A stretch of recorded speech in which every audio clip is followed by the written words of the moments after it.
தூத்துக்குடி மாவட்டம் திருச்செந்தூர் மற்றும் அதன் சுற்றுவட்டார பகுதிகளில் பரவலாக பெய்த மழையால் பிரதான சாலைகள் மற்றும் அரசு பள்ளி வளாகத்தில் மழைநீர் குளம் போல் தேங்கி காணப்படுகிறது. இதனால் மாணவர்கள், பொதுமக்கள், வாகன ஓட்டிகள் சிரமத்திற்கு உள்ளாகியுள்ளனர். விவரங்களுடன் இணைகிறார் செய்தியாளர் சதீஷ். சதீஷ், விவரங்கள் வழங்கலாம். வணக்கம்.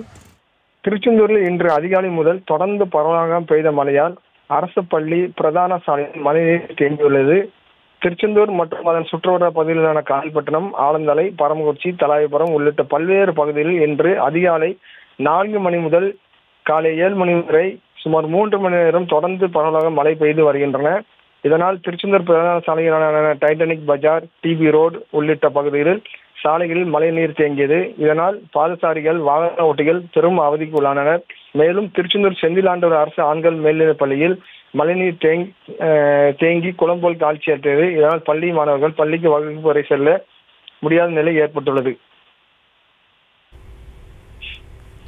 விவரங்களுக்கு நன்றி.